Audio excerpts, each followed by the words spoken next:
Aquí les traigo unas creepies casuales para que pasen el tiempo mientras intentan dormir o hacen sus actividades. Espero les guste mis panas. Deja tu like y comentario. Recuerda que subo vídeos 3 veces por semana, por ahora jaja. Ahora sí, comencemos con las historias.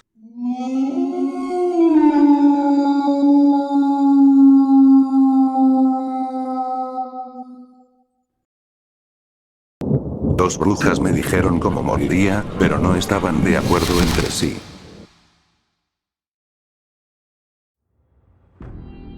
Cuando me desperté hoy, jamás habría imaginado que las brujas formarían parte del pronóstico. Era una mañana clara y luminosa, inusualmente fría para California, pero llena de luz fresca y hojas danzantes. Mientras caminaba por el parque rumbo al trabajo, me crucé con el flujo habitual de personas paseando a sus perros, ciclistas y mamás trotando con sus cochecitos. De pronto, una mano me sujetó con fuerza la muñeca. Me había agarrado una joven, vestida con un elegante saco negro y una falda lápiz. Me miraba fijamente, con los ojos entrecerrados. Uno de un cálido color castaño y el otro de un inquietante tono gris turbio. Con un tono extrañamente formal, pronunciando cada palabra con cuidado, dijo: «Cuidado con los reflectores dobles. Te traerán problemas». Solté una risa nerviosa e intenté zafarme, pero su agarre se volvió más fuerte, y una sensación helada y ardiente a la vez, como electricidad recorriendo mis venas, subió por mi brazo. Fue entonces cuando me di cuenta de que estábamos solas. La persona más cercana había desaparecido tras una pequeña colina, a unos 30 metros de distancia. Ella continuó, con esa misma voz extraña: «Hoy llega tu fin, en un escenario azul te dispararán». Luego parpadeó 2 veces y me soltó. «Perdón», dijo, con un tono confundido. «No sé qué». «Oye tú. Fuera de aquí», gritó una voz aguda detrás de nosotras. Nos giramos para ver a una anciana avanzando por el sendero lo más rápido que podía con su andador. Su cabello blanco y rizado le enmarcaba el rostro como un halo desordenado. «Este es mi parque», vociferó la anciana. Lo registré con el aquelarre en 1967. La joven junto a mí dio un paso atrás, sin saber si debía quedarse o escapar. Para entonces, la anciana ya nos había alcanzado. Le apuntó con un dedo tembloroso. «Aquí solo yo practico la brujería», dijo. «Lárgate». Un fuerte crack resonó, y la joven soltó un grito, llevándose la mano a la mejilla, donde le había salido una marca roja y levantada. «Lárgate», repitió la anciana. La joven ya estaba tambaleándose lejos de nosotras, inestable sobre sus tacones de 3 pulgadas. La anciana soltó una risa desagradable. Luego me miró, y su expresión cambió por completo. «Ay, querida», dijo, extendiendo su mano hacia la mía. Yo me apuré a esconderlas detrás de la espalda. Sin inmutarse, apoyó su palma seca contra mi mejilla. La misma sensación de calor y frío al mismo tiempo se extendió desde su toque, filtrándose por mi piel. «El hilo ya está cortado», murmuró, negando con la cabeza. Sonrió con tristeza. «Pasa tiempo con tus seres queridos. Pon tus asuntos en orden». ¿Qué quiere decir con eso?», pregunté. Sus labios se curvaron en una mueca. «No eres muy lista, ¿verdad?», dijo, dejando entrever un poco de malicia. «Querida, vas a morir esta noche en un asalto a tu casa». Dicho eso, giró su andador y se alejó tarareando para sí misma. Me quedé clavada en el lugar. Las palabras de la joven resonaban en mi cabeza, ahora teñidas por el presagio de la anciana. «Cuidado con los reflectores dobles. Te traerán problemas. Hoy llega tu fin, en un escenario azul te dispararán». Trabajo como técnica de escenario. Siempre me he preguntado qué haría si supiera que estoy a punto de morir. Tal vez consideraría ese conocimiento un regalo, una oportunidad para pasar mis últimos momentos de forma deliberada y con sentido. O quizá perdería la cabeza y aprovecharía la oportunidad para hacer algo terrible sin consecuencias. Robar un banco. Incendiar una escuela. Esta mañana, esa idea hipotética se volvió realidad, cuando dos brujas predijeron mi muerte. Una me advirtió que mi final llegaría hoy, bajo los reflectores de un escenario azul. Y resulta que no soy más, ni menos, que una completa cobarde. Corrí directo a casa y llamé al trabajo para decir que estaba enfermo. Trabajo como técnica de escenario. Coz coz, tengo una diarrea horrible. Estoy, literalmente, en el baño ahora mismo. Estamos con poco personal. ¿No puedes tomar algo, un Pepto o lo que sea? No tengo nada en casa, y no puedo levantarme del inodoro. Adiós. Apenas colgué, saqué la maleta de debajo de la cama y empecé a echar dentro todo lo que tenía en mi pequeño departamento. Me tomó menos de media hora, incluyendo los minutos que tardé en meter a mi gata, Tofu, en su transportadora. A las 10 de la mañana ya estábamos en la carretera. La segunda bruja dijo que moriría esta noche en un asalto a mi casa, pero, ¿qué pasa si no estoy en casa? Mientras el sol avanzaba por el cielo invernal y mi pequeño Mazda devoraba kilómetros de asfalto, tuve mucho tiempo para pensar. Y tal vez eso de que el conocimiento es un regalo me estaba funcionando después de todo, porque comprendía algo sobre mí misma. Siempre huyó. A los 17 me escapé de casa en lugar de decirles a mis padres que no quería ser doctora. A los 23 desaparecí de la vida de mi primer y único novio porque me daba miedo tener la conversación de ruptura. Nunca me han despedido de un trabajo. En cuanto las cosas se complican, simplemente dejo de ir. Y ahora estaba huyendo otra vez, de las palabras de un par de extrañas en un parque. Para evitar sus predicciones, solo necesitaba mantenerme lejos una noche. Y, aún así, empaqué toda mi vida, porque ya estaba acostumbrada a dejarlo todo atrás. Cuando llegué al estacionamiento de un destartalado Motel 6, me prometí que mañana sería una persona diferente, alguien que enfrentara sus problemas de frente. Pero antes tenía que sobrevivir a esta noche. Estaba cayendo en un sueño ligero e intranquilo cuando Tofu saltó sobre mi almohada y empezó a maullar insistentemente en mi oído. Me incorporé, y a través de las persianas entrecerradas vi una silueta en el estacionamiento. Estaba recortada por la luz de la luna, así que no distinguí bien su apariencia, salvo por su figura baja y musculosa. Pero pude ver claramente el contorno de un cuchillo en su mano derecha. La figura se movió hacia mi ventana, y por un instante se me detuvo el corazón al pensar que me había visto. Pero en el último segundo se giró y escuché 3 golpes firmes en la puerta de la habitación contigua. A través de la pared delgada se escucharon los resortes de una cama crujiendo. ¿Qué carajos?, murmuró una voz somnolienta, seguida por el sonido de pasos y una puerta abriéndose. ¿Qué?, alcanzó a decir mi vecino antes de que su voz se apagara de golpe en un ruido ahogado y húmedo. Luego escuché el golpe sordo de algo pesado cayendo al suelo. Eso bastó para hacerme reaccionar. Tomé a Tofu y mi teléfono, y me encerré en el baño. Bajé el volumen del celular al mínimo y marqué al 911.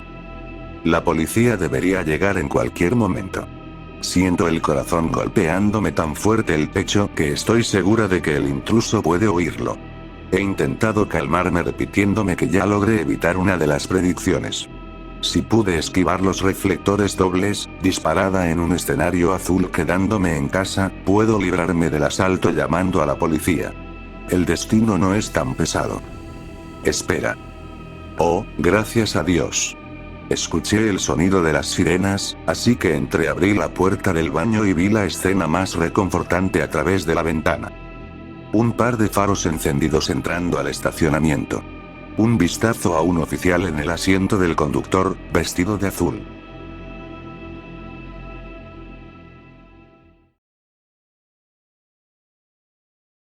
Mi amigo imaginario se está volviendo más violento. Ahora quiere mi permiso para hacer cosas. Ya estaba oscuro afuera. Durante 2 horas, el único sonido era el implacable tic-tac del gran reloj en la pared. Me habían vuelto a encerrar. Para ser honesto, casi parecía mi culpa. El mismo truco de siempre. Esperaban a que fuera al baño, tiraban mis cosas dentro de un salón vacío después de la última clase y cerraban la puerta con llave en cuanto entraba a recogerlas. Era la forma perfecta de ganar risas, y Seth y sus amigos eran buenos en eso. Toda la clase pasaba riéndose lo más fuerte que podía. Normalmente, algún profesor se daba cuenta rápido y venía a dejarme salir, dándoles a los chicos una leve reprimenda. Esta vez, nadie vino. Así que esperé, grité por ayuda, me rendí y me senté ahí, tratando de no llorar. No quería darles esa satisfacción. Acurrucado en una esquina, me preguntaba cuándo el conserje nocturno finalmente me vería. Fue entonces cuando lo vi. Una figura moviéndose en la oscuridad, baja, entre las sillas. Al principio era solo una sombra borrosa.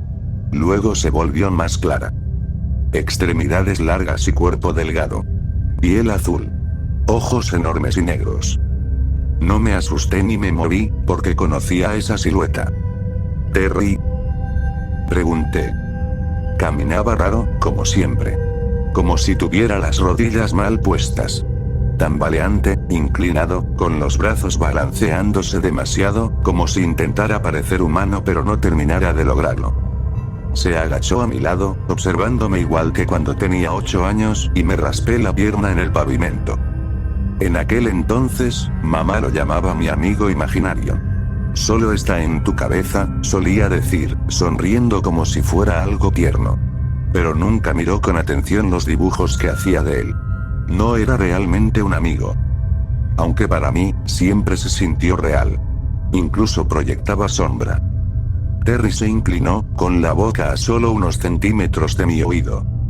Y con una voz baja, áspera, quebrada por una risa irregular, susurró. Déjame matarlos.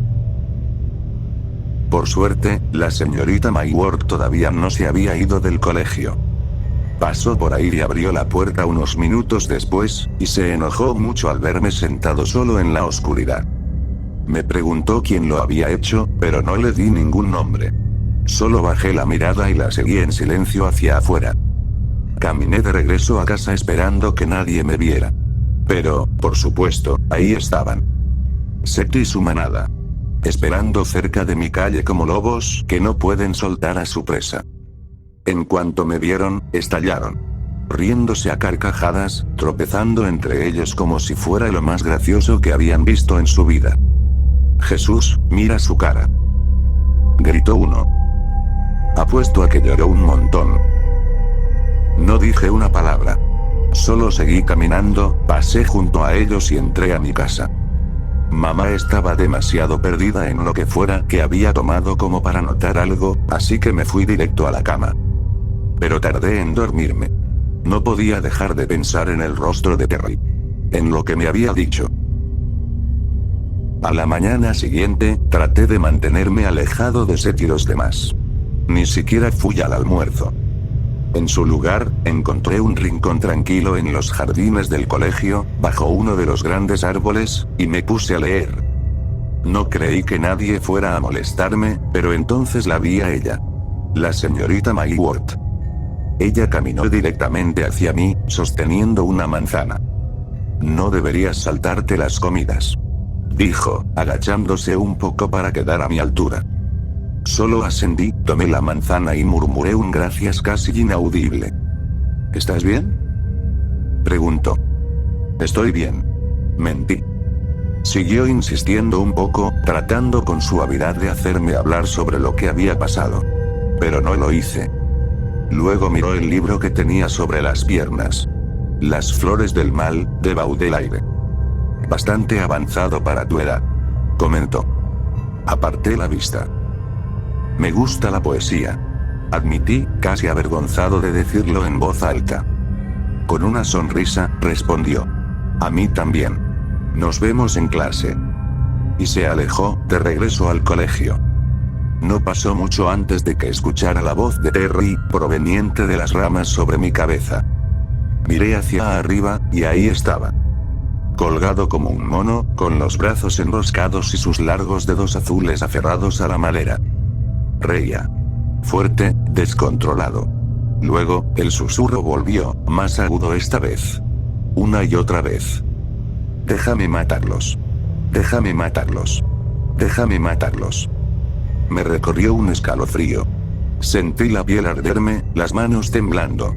No pude soportarlo, así que me levanté y me fui. Mientras me alejaba, lo escuché gritar detrás de mí, con una voz casi desesperada. Tienes que dejarme matarlos. Era ya tarde. Última hora. La clase de inglés de la señorita Mayworth. Pedí permiso para ir al baño. Ella asintió sin mirarme, concentrada en el libro que estaba leyendo en voz alta.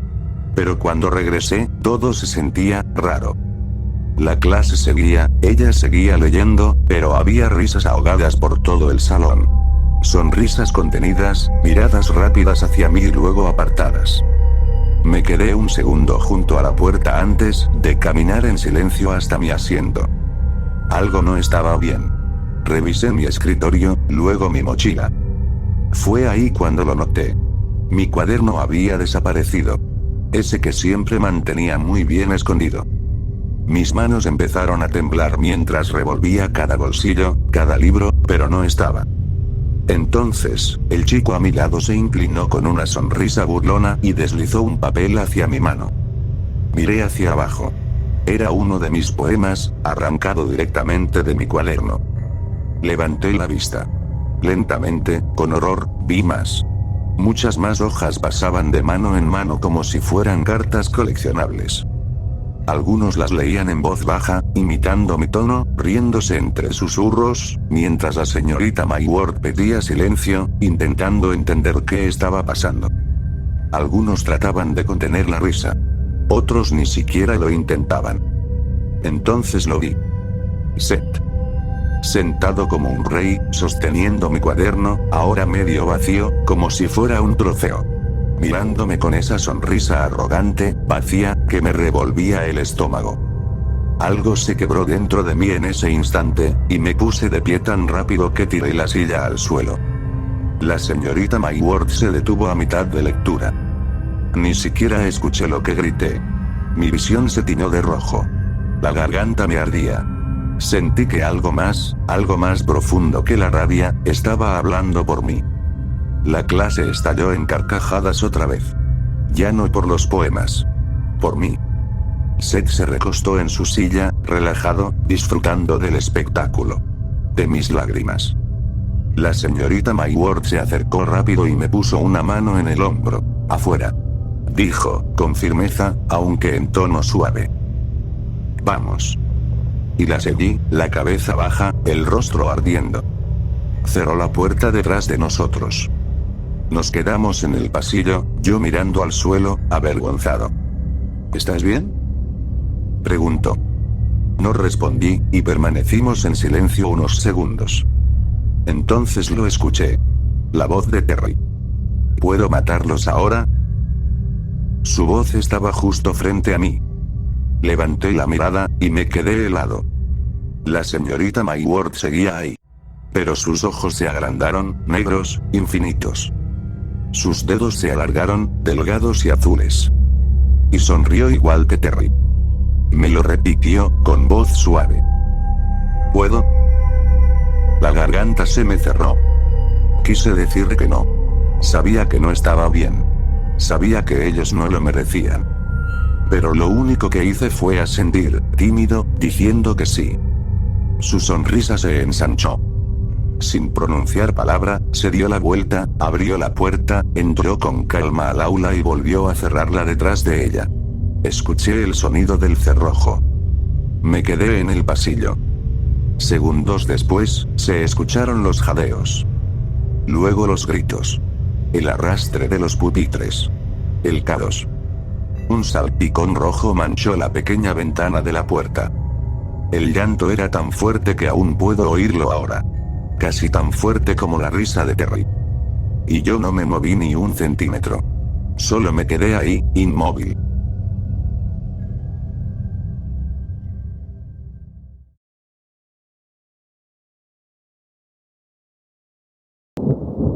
La desaparición de Saramuzi.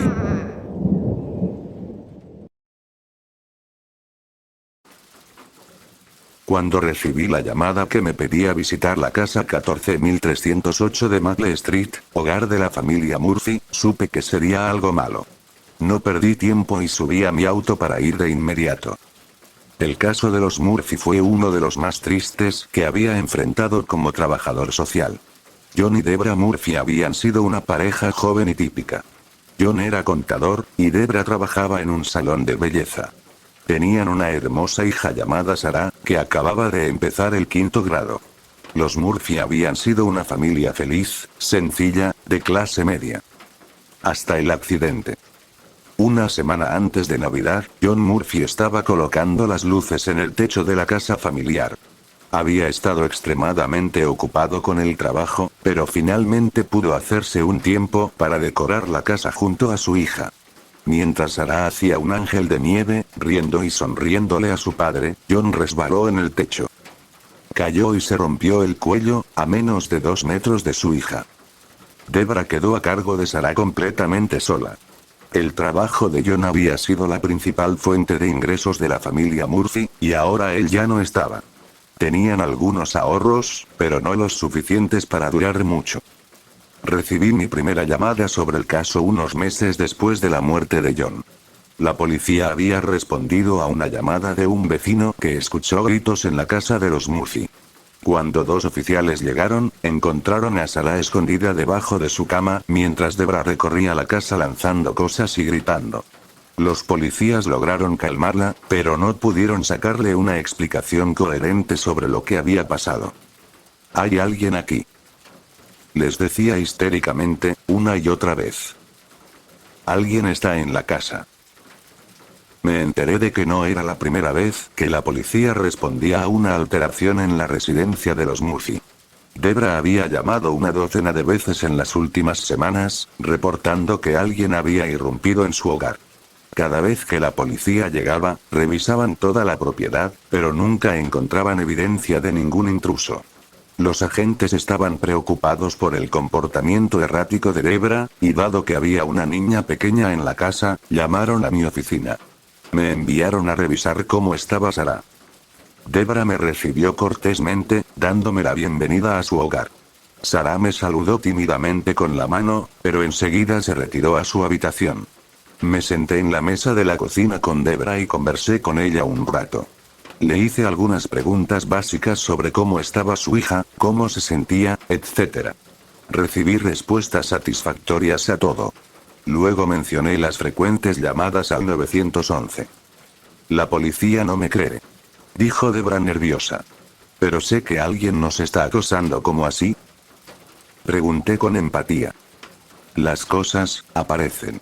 He encontrado a Sarah jugando con muñecas nuevas que yo no le he comprado.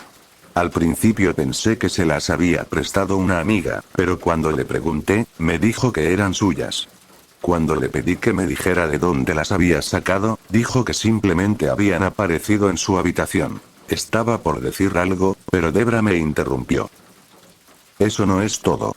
Algunas mañanas encuentro flores recién cortadas en el alféizar de su ventana, lo cual no puedo explicar.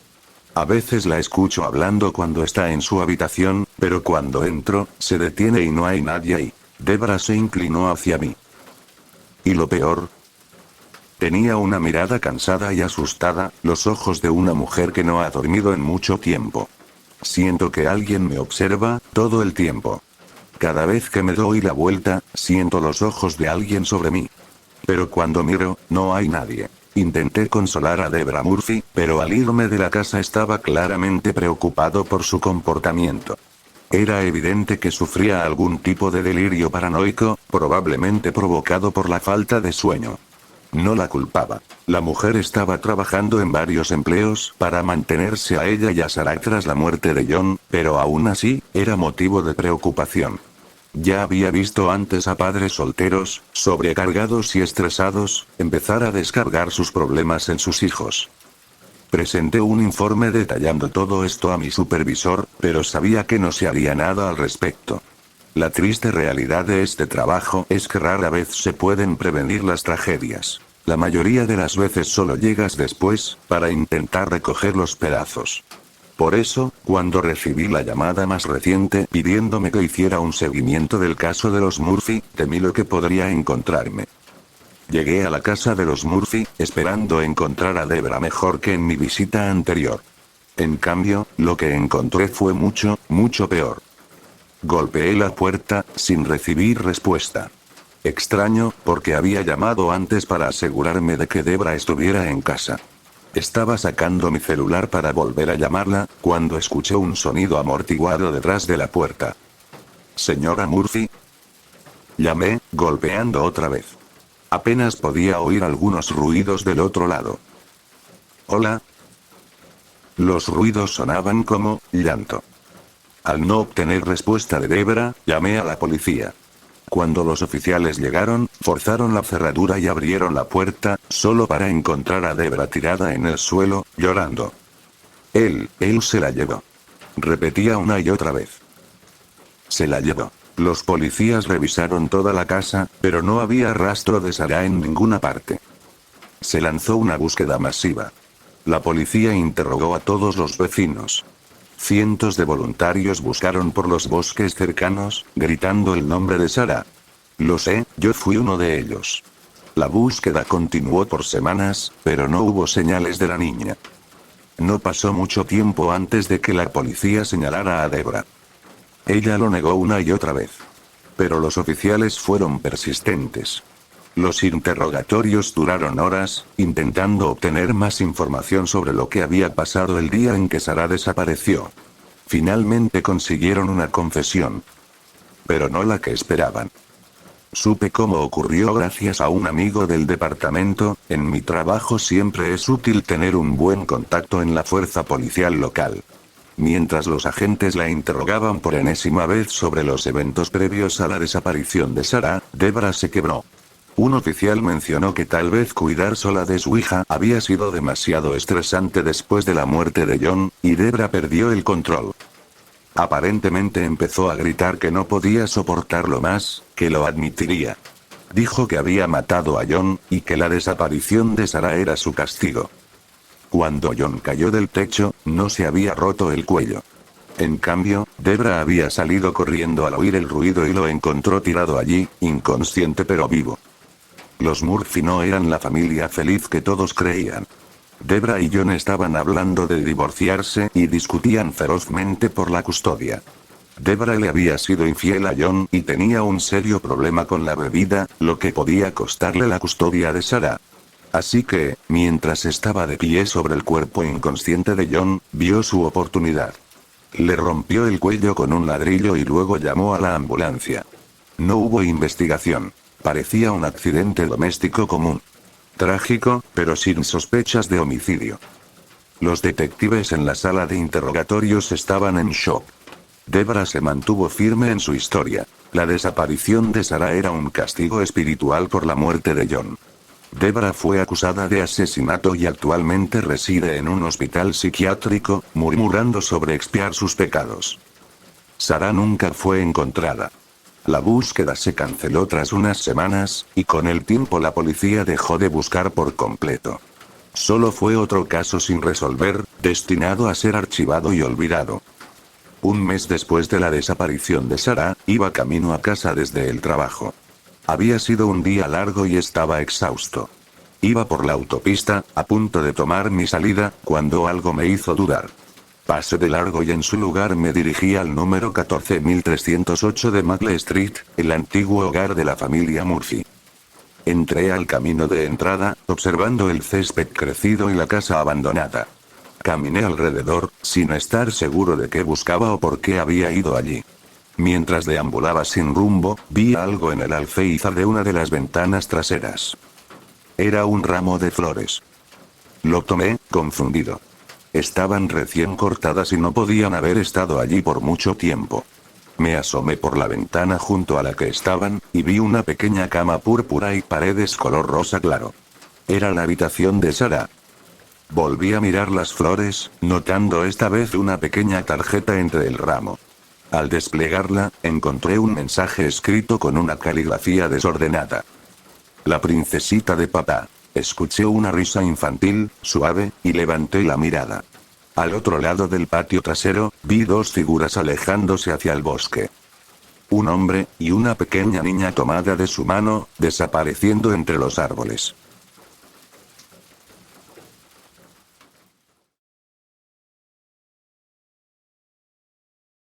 Los aullidos a las 2 de la madrugada definitivamente me matarán.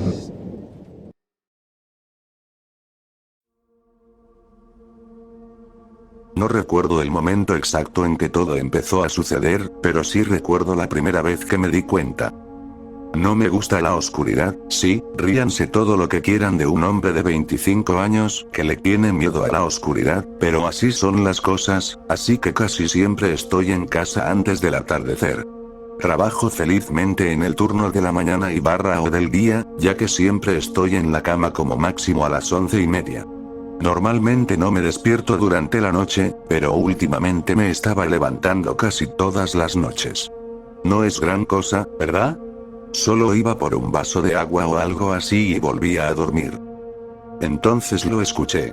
Recuerdo que ni siquiera pensé mucho en ello. Perros. Solo un montón de perros ladrando. Honestamente, parecía que todos los perros del vecindario estaban ladrando. Tenían que ser más de 30, y parecía que venían de todos los patios.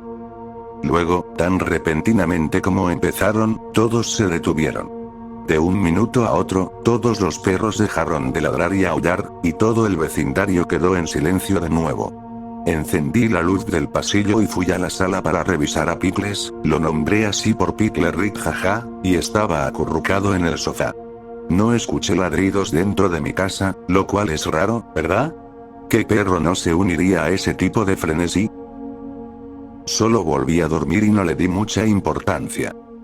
Hasta que los ladridos me despertaron de nuevo, y otra vez la noche siguiente, y otra vez después de eso. No estaba demasiado enojado por eso, solo confundido. Se volvió un poco una señal de alerta ese sábado siguiente. Salí a correr con Pickles después del trabajo por el vecindario y me encontré con Brock, el tipo que vive en la casa detrás de la mía. «Ey, hombre, ey Pickles». Sonrió hacia mi perro. Le gustaban los corgis y a veces dejaba que Pickles entrara a su patio a jugar con sus dos perros.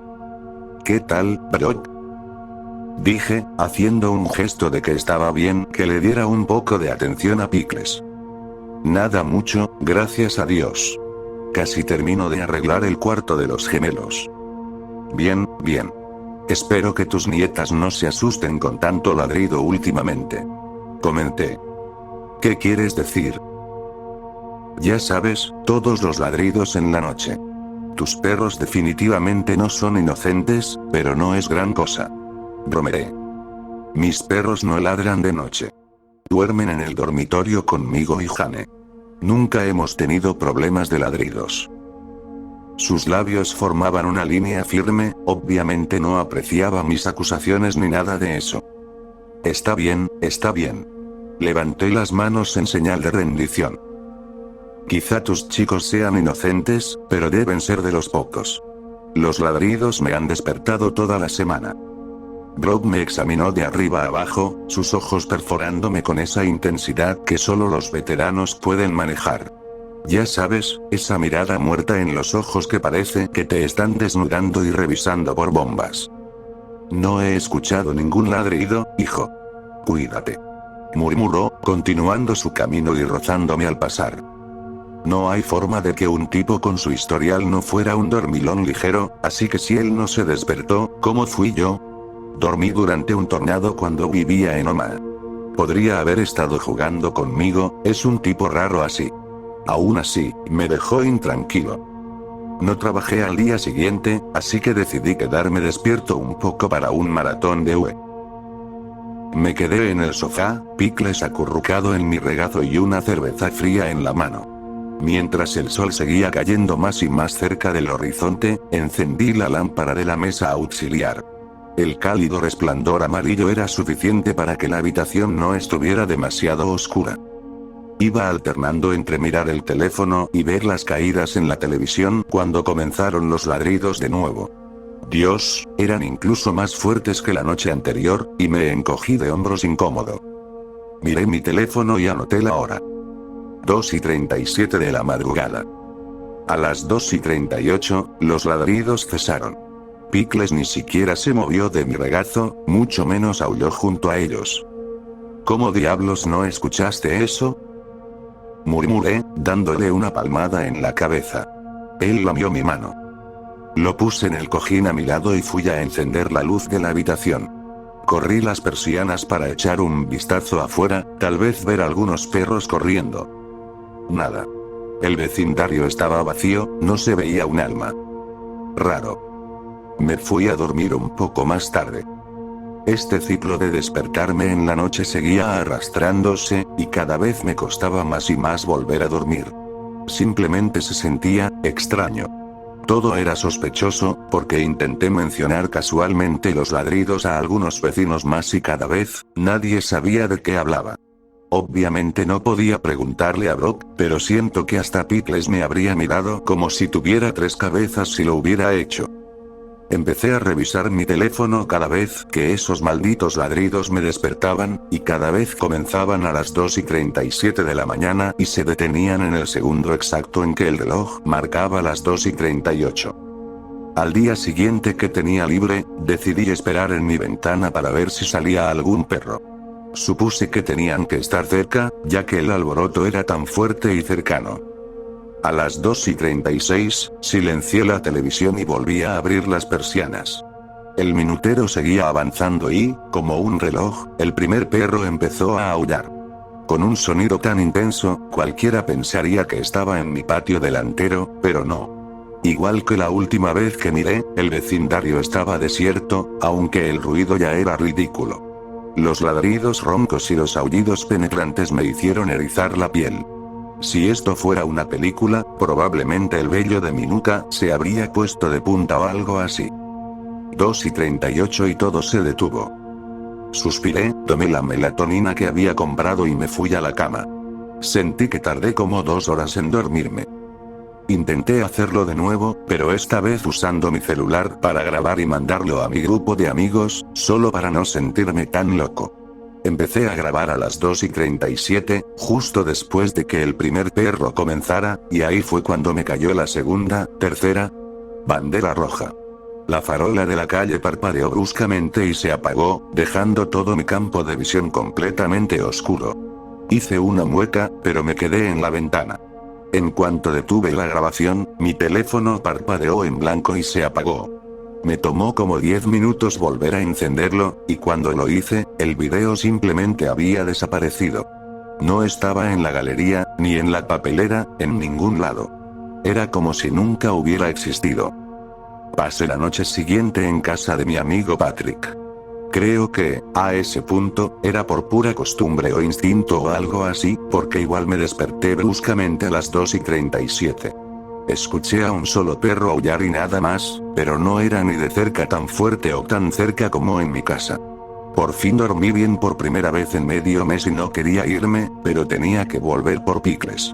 Además, todavía tenía una hipoteca, así que...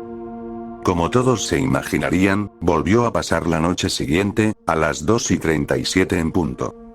Sentía que estaba solo en el infierno, nadie más en mi maldito vecindario parecía escucharlo, no podía capturarlo en cámara, y la farola seguía sin funcionar, así que no iba a salir a revisar. La mierda se puso seria cuando escuché un golpe en mi puerta. Sonó como si alguien, o algo, se hubiera lanzado contra ella. Solo una vez, pero eso bastó para mantenerme despierto el resto de la noche. La noche siguiente, entre los chillidos, los aullidos, los ladridos y toda esa maldita pesadilla, escuché rasguños, tanto en la puerta delantera como en la trasera. Como si los perros intentaran entrar. Esa noche tampoco dormí. Mis ojos estaban siempre inyectados en sangre, y las ojeras, tan oscuras que hacían que mis ojos se vieran hundidos. Nunca había tenido bolsas tan profundas, parecía que mi rostro se había manchado de tan oscuro. No tenía ánimos para cuidarme porque siempre estaba exhausto. Me llamaron la atención en el trabajo por quedarme dormido, pero solo podía descansar en pequeñas siestas durante el día. Sentía como el desgaste me devoraba. Incluso mis huesos dolían de cansancio, pero mientras más se acercaban las 2:37 de la madrugada, era como si me inyectaran cafeína pura. Cada noche era más fuerte, más y más jodidamente fuerte. Ese minuto, ese maldito minuto, hacía que cada día se sintiera como una tortura. Mi cabello empezó a caerse. Recuerdo que ni siquiera pude sentir tristeza al ver el montón de rizos negros acumulados en el desagüe de la ducha. Perdí el apetito y ahora la ropa me colgaba de forma horrenda. No podía obligarme a importar. Lo único en lo que pensaba, las 24 horas del día, era en ese minuto donde los ladridos y aullidos perforaban mis oídos, ahora acompañados por gemidos y arañazos, como si los perros intentaran forzar su entrada a mi casa. Hace 2 noches fue la peor. Pensé que no podía empeorar, pero lo hacía, cada maldita noche. 2:37. Sonaba como si estuvieran dentro de mis paredes. Dentro de mi casa. Me quedé ahí, acostado, mirando el techo con la mirada perdida. La tenue luz del enchufe evitaba que me tragara la oscuridad, pero ya casi no importaba. Los rasguños eran implacables, sonaban como garras afiladas a punto de romper el muro detrás de mí. Mi cama tembló un poco, como si la pared empujara el marco, y solté un sollozo. Entonces la puerta trasera se abrió de golpe. Escuché el picaporte estrellarse contra la pared con un crujido. Dios, el ruido, sonaba como si los perros estuvieran justo en mi oído, tan fuerte que ya no podía distinguir los diferentes aullidos ni ladridos, era un solo zumbido rebotando dentro de mi cabeza. De alguna forma escuché uñas, garras, arañando el piso, y apreté los ojos con fuerza. Habían entrado. Tenía que haber al menos 10 perros corriendo por mi casa, acercándose a mi habitación. Fuera. Jadeé, con los ojos aún cerrados con fuerza. Fuera, fuera de mi maldita casa, fuera de mi maldita casa. Gritaba con todas mis fuerzas, las palabras me quemaban la garganta como bilis por el esfuerzo. 2:38. Silencio. Pickles. Salté de la cama, tropezando con las mantas hasta que logré llegar a la sala. Estaba despierto y bien, pero me miró con la cabeza ligeramente ladeada, como si no entendiera por qué yo estaba gritando y corriendo hacia él. Respiré entrecortado, con el pecho apretado, hasta que dejó de doler al inhalar. Me giré hacia la puerta trasera y tuve que vomitar. Estaba abierta. El picaporte se había incrustado en la pared, dejando un agujero agrietado donde golpeó. Había unos cuantos rasguños profundos, marcas de garras en el piso y algo de tierra. Siempre mantengo las uñas de Pickles cortas, así que no pudo ser él. Lo alcé en brazos y lo apreté contra mi pecho, los temblores que me recorrían parecían convulsiones. Fui caminando despacio hacia la puerta y la cerré. Intenté echar llave, pero el picaporte estaba roto. Puse una silla frente a ella y volví a mi habitación, todavía con Pickles en los brazos. Cerré con llave la puerta de mi habitación y lo dejé sobre la cama. Yo no iba a poder dormir, pero él todavía podía hacerlo. Ayer llamé a un cerrajero para que reemplazara la manija y evité mirar las marcas de garras, especialmente las 4 líneas delgadas en la parte exterior de mi puerta. También ignoré el aspecto deformado de las paredes, como si algo estuviera a punto de destrozarlas desde adentro. Anoche saqué el arma de mi caja fuerte y la puse sobre la almohada, junto a mí. Ni siquiera intenté dormir. Pasé toda la noche con las rodillas pegadas al pecho, los ojos abiertos, mirando la nada. Escuchaba a Pickles roncar suavemente a los pies de la cama. Mi madre siempre decía que era asqueroso tener un perro en la cama, sobre todo uno que suelta tanto pelo, pero ya no me importaba. Necesitaba tenerlo conmigo. 2:36. Exhalé temblando, con la mente a 1000 por hora. Iba a tener que dispararle a un perro. Nunca había usado una pistola contra nada más que botellas en el patio trasero de la casa de mi hermano. Probablemente tendría que dispararle a más de uno. Mierda, habría sangre en mi habitación. Pickles se iba a asustar, nunca había escuchado un disparo. 2:37. Un único aullido resonó afuera de mi ventana, y apreté la pistola con fuerza mientras las lágrimas calientes se deslizaban por mis mejillas. Los ladridos eran insoportables, retumbando directamente en mis oídos. Se escuchaban gruñidos, un ruido rabioso y hambriento que sentía justo detrás de mí. Los rasguños comenzaron de nuevo. Podía oírlos dentro de las paredes, a segundos de romperlas. La puerta se abrió de golpe, las bisagras saltaron fácilmente. Los pasos eran pesados y rápidos, y una innumerable cantidad de garras se estrellaban contra mi puerta. Escuchaba cómo la delgada madera cedía bajo su peso. Los ladridos estaban en mi cabeza, sentía la baba cayendo sobre los costados de mi cara y solté un grito agudo.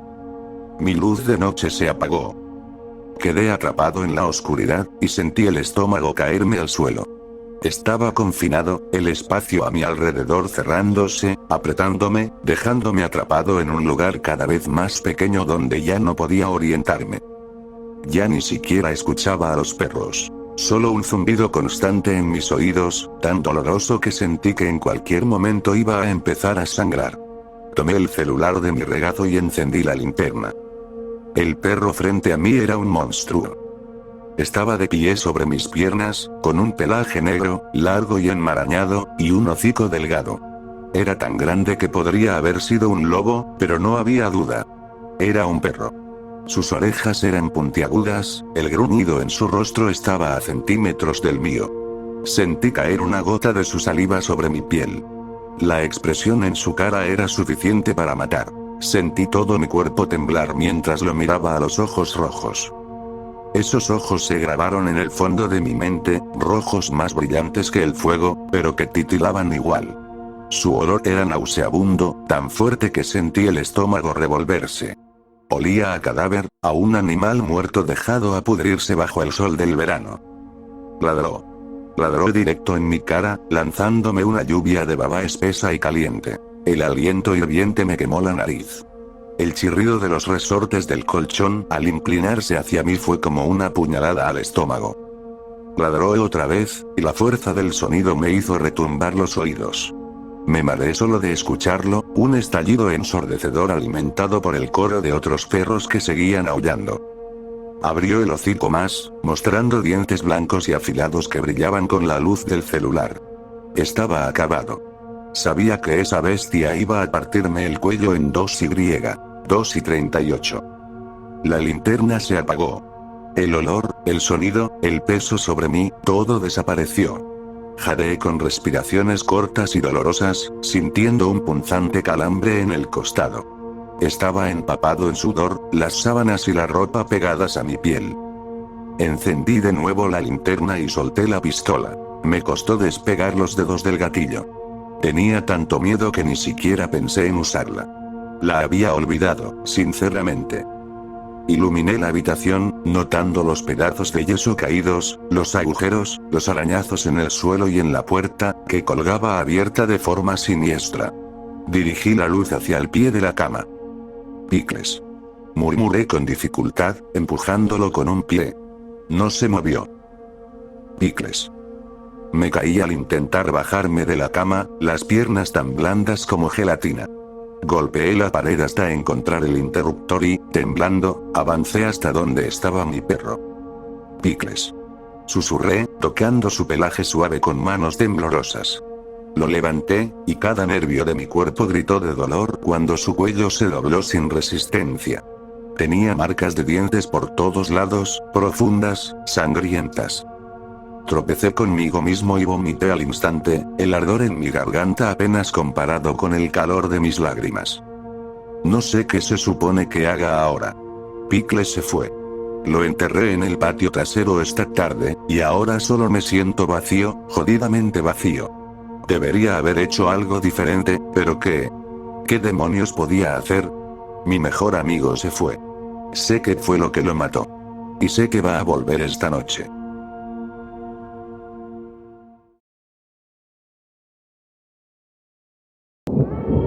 El terror a nuestro maestro sustituto, el señor Mahoney. ¿Qué tipo tan raro?, pensé cuando el señor Mahoney entró tambaleándose por primera vez en mi clase de sexto grado. Llevaba un traje marrón arrugado, una corbata chueca, la cara enrojecida, la mano derecha temblándole junto a la cintura, y, de alguna forma, ya tenía tiza en el cabello. Tartamudeó sus primeras palabras frente al grupo, y ni siquiera había terminado su frase de presentación cuando supe que estaba acabado. Nunca había visto a un adulto verse tan nervioso. El director debió advertirle lo suficiente. Éramos un grupo de tiburones. Y habíamos olido sangre en el agua. Las bromas y los juegos empezaron de forma ligera. En parte, el señor Mahoney se lo buscaba. Era tan despistado, tan completamente perdido, que resultaba imposible no burlarse de él. Una vez le tocó dibujar un reloj en el pizarrón. La clase contaba en voz alta mientras él marcaba los números en el círculo. 1, 2, 3, 4, cada vez más fuerte a medida que avanzaba. Y cuando llegó al 12, seguimos. 13. Gritó toda la clase al unísono. El señor Mahoney escribió las 13 en el reloj con la tiza blanca. La clase estalló en carcajadas, y él se puso rojo de vergüenza. Borró el número torpemente, murmuró algo incomprensible, y su mano temblorosa dejó caer el borrador. Una mancha de polvo de tiza quedó marcada en su pantalón. Nos reímos aún más. El señor Mahoney recogió el borrador y empezó a golpear su pantalón para limpiarse, pero olvidó que aún lo tenía en la mano. Su pantalón marrón se volvió blanco de polvo. Algunos chicos se rieron tanto que cayeron de sus sillas. Fue en ese momento cuando sentí lástima por él por primera vez. Pero igual no pude dejar de reír con los demás. Mis dos amigos, Carson Starkey y Dylan Neuquén, todos le decíamos Nuke, eran los peores. Al principio hacían bromas clásicas. Tachuelas en la silla del profesor, girar todos los pupitres antes de que él entrara, ese tipo de cosas. Pero pronto fueron más lejos. Una vez, el señor Mahoney preguntó cuál era el resultado de 9 por 5. Nuke levantó la mano y movió los labios diciendo 45, pero no emitió sonido. Puedo oírte. Tartamudeó el señor Mahoney mientras se acercaba. Nuke volvió a mover los labios, fingiendo estar confundido. Habla más fuerte, por favor. Dijo el señor Mahoney, quedando a un paso de él. 45. Gritó Nuke justo en su cara. El señor Mahoney dio un salto hacia atrás y tropezó con un pupitre, cayendo al suelo. La clase explotó en carcajadas, hasta que lo vimos. Una pequeña mancha líquida en su pantalón, cerca de la entrepierna. El tipo se había orinado encima. Se levantó tambaleando y salió corriendo del aula, tropezando otra vez antes de llegar a la puerta. La risa era ensordecedora, todos menos yo. Esta vez no reí, pero tampoco hice nada. No les dije que pararan, no lo defendí. Solo lo dejé pasar. Esa tarde, Nuke, Starkey y yo fuimos llamados a la oficina del director. Nuke y Starkey eran los reyes de las travesuras, y yo, por ser su amigo, era culpable por asociación. El señor Mahoney estaba sentado en una esquina, el mismo traje arrugado, la misma corbata torcida, tiza en el cabello, la mirada clavada en el suelo. Olía a orina, y Nuke lo notó. Se tapó exageradamente la nariz con los dedos. La mano del señor Mahoney temblaba. El director nos dio una buena reprimenda durante 10 minutos. Nos señaló con el dedo en el pecho y exigió que dejáramos de molestarlo, o habría consecuencias graves. El señor Mahoney no dijo una palabra. Nuke no le quitó la mirada, con odio en los ojos. No puedo creer que nos haya delatado. Me susurró Nuke cuando salimos de la oficina, con veneno en la voz. Nuke y Starkey exigieron venganza. Y mucha. Rápidamente idearon la broma final, la venganza definitiva contra el señor Mahoney por haberlos denunciado. Es un maldito gallina. Bufó Nuke. Voy a hacerlo mear tanto que se ahogue en sus malditos pantalones. Yo acepté sin muchas ganas. En mi cabeza, mi papel no era gran cosa. Me veía como el conductor de escape en un robo de banco. No estaba cometiendo el crimen, solo ayudando un poco. Nada grave. Pero ahora que lo pienso, fui demasiado débil para decir que no. Debía haber dicho que no. Pero cuando Nuke y Starkey repasaron el plan, solo asentí y dije ok. Mi parte era fácil, y el señor Mahoney probablemente ni sabría que yo estaba allí. De algún modo, eso lo hacía parecer aceptable. La gran broma ocurrió un martes por la noche. Nuke llamó al señor Mahoney y fingió ser su padre, el señor Neuquén. Le exigió una reunión urgente en su casa para hablar del comportamiento reciente de Dylan. El señor Mahoney debió sospechar, pero aceptó ir. Todo estaba listo. Los padres de Nuke no estaban esa noche. Solo estábamos nosotros tres. Nuke, Starkey y yo. Yo estaba en el sótano, junto al cuadro de fusibles. Starkey estaba conmigo, riéndose sin parar. Oí el timbre, pasos arriba, la puerta abrirse, y 2 pares de pisadas dirigiéndose a la sala. Nuke y el señor Mahoney se sentaron en el sofá. Esperé mi señal, y llegó 1 minuto después. Un fuerte golpe. Nuke había tirado una lámpara por accidente. Apagué el interruptor principal. Toda la casa quedó en completa oscuridad. Se oyeron pasos. Nuke le dijo al señor Mahoney que iría al sótano a revisar los fusibles, que regresaría enseguida. La puerta del sótano se abrió con un chirrido, y los pasos descendieron. Una silueta apareció junto a nosotros. Era Nuke. «Hazlo, Starkey», susurró. Starkey vertió jarabe de maíz sobre el pecho de Nuke. Nuke se aguantó la risa mientras Starkey se ponía una máscara de payaso de goma y tomaba un cuchillo de carnicero de metal brillante. «Vamos a hacerlo», murmuró Starkey bajo el látex. Nuke subió primero, fingiendo estar herido, y Starkey lo siguió a unos metros. Yo los seguí desde atrás, con una cámara Polaroid en las manos, observando todo. Nuke salió del sótano agarrándose el pecho y sollozando por ayuda. El señor Mahoney corrió hacia él. «Dios mío», balbuceó el señor Mahoney, tocando el jarabe de maíz en su camisa. Entonces el payaso asesino apareció con el cuchillo levantado. El profesor gritó y se aferró al cuello de la camisa de Nuke. La tela se rasgó, y Mahoney cayó al suelo. Retrocedió temblando contra la pared, todavía sosteniendo el pedazo de tela. Lo vi estremecerse en la oscuridad. «Hazlo ya», gritó Nuke. «Tómale la foto». Levanté la cámara, pero no pude hacerlo. Starkey empezó a gruñir como un monstruo y se acercó más al profesor. Nuestro sustituto lloraba en silencio. «Jesucristo», gritó Nuke, señalando a Mahoney. Se orinó en mi maldito piso. Miré hacia abajo y vi el líquido goteando desde el pantalón izquierdo del señor Mahoney. Nunca me había sentido tan miserable en toda mi vida. Era como si estuviéramos torturando a un cachorro herido. «Tómale la foto», insistió Nuke. No lo hice. Solo dejé caer la cámara al suelo, y se rompió en 3 pedazos. Starkey se quitó la máscara y se la lanzó al señor Mahoney. Cayó sobre su regazo. «Solo estábamos bromeando, señor Mahoney», dijo Starkey. «Era solo una broma». El señor Mahoney apoyó un brazo contra la pared, se afirmó y logró ponerse de pie. Miró el pedazo de cuello de camisa que tenía en una mano, la máscara de payaso en la otra, sollozó y salió tambaleándose por la puerta principal. «Se llevó mi máscara», se quejó Starkey. «Déjalo quedarse con esa porquería», murmuró Nuke. El señor Mahoney no fue a la escuela al día siguiente. De hecho, nunca volvió. Nuke, Starkey y yo esperamos todos los días que nos llamaran a la oficina del director para responder por la broma, pero esa llamada nunca llegó.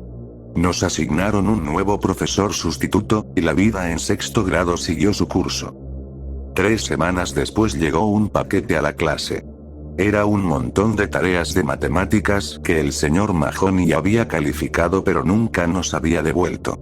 La sustituta repartió las hojas, todas cuidadosamente corregidas y con calificaciones escritas a mano. Pero las de Nuke y Starkey no estaban corregidas como las demás. Sin tachones ni observaciones. El señor Mahoney solo había escrito lo mismo en ambas, con tinta roja brillante. «Buen trabajo. Espero ver más de ustedes muy pronto». Yo no recibí mi hoja. Revisé rápido mi carpeta y la encontré, sin completar. Nunca me había alegrado tanto de haber olvidado hacer la tarea. «¡Qué montón de basura!», se burló Nuke. Arrugó la hoja y la tiró al piso. Starkey hizo lo mismo. Yo guardé la mía, sin terminar, dentro de la carpeta y me quedé pensando en qué estaría haciendo el señor Mahoney en ese momento. Tal vez estaba solo, con la mano temblándole junto al cuerpo y las lágrimas cayéndole por las mejillas. O tal vez estaba afilando un hacha. Me estremecí, pero la imagen no se fue de mi cabeza. Apoyé la frente sobre la carpeta y cerré los ojos. Lo siento, señor Mahoney. Susurré al vacío. Lo siento mucho, de verdad. Durante años esperé que llegara la venganza del señor Mahoney. Imaginaba que saltaría desde una esquina oscura en la calle, o que se pondría esa máscara de payaso y aparecería al pie de mi cama con el hacha que afilaba en mis pensamientos. Su mano derecha temblaría como siempre, hasta que se cerrara sobre el mango de madera, y hundiría el filo en mi pecho. Probablemente me lo merecía, por lo que le hicimos. Pero nunca vino. Crecí, terminé la escuela, luego la universidad. Me casé y conseguí un buen trabajo. Nuke y Starkey no tuvieron la misma suerte. Nuke se destrozó las dos rodillas en la secundaria y perdió su beca de fútbol. La cocaína se volvió su medicina y su refugio. Aún así fue a la universidad, pero abandonó después del primer semestre. Volvió a casa y empezó a vender droga desde el sótano de sus padres, hasta que le vendió a un policía encubierto. Se resistió al arresto, huyó con su novia en el auto y terminó estrellándose contra un poste. Ella salió despedida por el parabrisas y murió en el acto. Mi amigo de la infancia ahora está en prisión, y los médicos dicen que nunca volverá a caminar. Starkey se graduó de la universidad y se comprometió enseguida. 2 meses después, a su esposa le diagnosticaron esclerosis múltiple. Abrumado por las deudas médicas, Starkey desvió dinero de la empresa en la que trabajaba y lo atraparon al poco tiempo. Semanas más tarde, su hija quedó atrapada bajo un mueble que se desplomó en la casa familiar. Sobrevivió, pero quedó paralizada del cuello hacia abajo. Starkey contrató un enorme seguro de vida y se arrojó desde un edificio. Hace poco recibí una carta de Nuke. Ha estado leyendo mucho en la cárcel. Libros sobre maldiciones y brujería. Está convencido de que el señor Mahoney usó algo sobrenatural para vengarse de él y de Starkey. Mahoney nos maldijo. Escribió Nuke. Esa noche se fue de mi casa con un pedazo de mi camisa y la máscara de Starkey. Si alguien tiene algo que te pertenece, puede usar la brujería para lanzarte una maldición. Eso explica por qué tú estás bien, mi vida está arruinada y Starkey está muerto. Piénsalo. Lo pensé. Pensé que era una tontería. Una semana después lo vi en un bar de mala muerte, a kilómetros del pueblo, por una carretera vieja. O al menos creí que era él. Estaba encorvado en una cabina, medio desmayado, completamente borracho. Aún llevaba ese traje marrón desgastado, pero parecía haber envejecido 40 años. Su mano derecha temblaba con ansiedad sobre la mesa. Lo vi levantarse tambaleante y dirigirse a la puerta. Tenía el mismo paso torpe de aquel sustituto nervioso de hace 20 años. Lo seguí afuera. Era una noche ventosa. Encendí un cigarrillo y lo observé mientras trataba, sin éxito, de encender el suyo. El viento apagaba su encendedor una y otra vez. Me acerqué y le ofrecí el mío. La llama prendió al instante. El humo se elevó del cigarro del hombre. Nos quedamos en silencio unos minutos, fumando. Finalmente, pregunté. ¿Alguna vez fue profesor sustituto en 6º grado? El hombre se quedó inmóvil. Miraba al frente, sin voltearse hacia mí. Inhaló profundamente. ¿Es usted el señor Mahoney? Pregunté despacio. Lo miré a los ojos, pero él no me miró. No dijo nada. Por un momento dudé si realmente era él. Aparté la vista. Solo quería decirle que lo siento. Dije. Me alejé unos 6 metros cuando el hombre me llamó. Gracias por encender. Me senté en mi auto, en el estacionamiento, mirando al hombre afuera del bar. Pensé en el pasado y en las cosas horribles que le hicimos al señor Mahoney. Pensé en Nuke y Starkey, y en cómo sus vidas se fueron al carajo. Y entonces recordé la carta de Nuke. Si alguien tiene algo que te pertenece, puede usar la brujería para lanzarte una maldición. Me toqué los bolsillos del pantalón. Piénsalo. Me toqué el bolsillo del abrigo. Mahoney nos maldijo. Revisé mis bolsillos otra vez, y por fin lo sentí, no la primera vez, pero sí ahora. El encendedor. Gracias a Dios. Lo saqué, lo examiné para asegurarme de que era mío, y exhalé lentamente. Sonreí para mí mismo y negué con la cabeza. Estaba siendo ridículo. No existen las maldiciones. Nuke y Starkey fueron víctimas de malas decisiones y mala suerte. No existe la brujería. Examiné el encendedor y lo giré en mi mano. Por un momento, deseé que sí existiera. Si ese hombre fuera realmente el señor Mahoney, merecía la oportunidad de arruinarme la vida. Pensé en salir y poner el encendedor en su mano, pero en lugar de eso, sonreí con ironía y lo guardé en el bolsillo.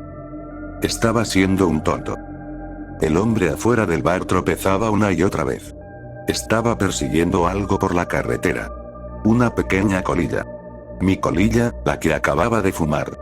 El viento la levantó y la arrastró por el camino oscuro. El hombre la siguió cojeando, con la mano temblándole junto a la cintura. ¡Qué tipo tan raro!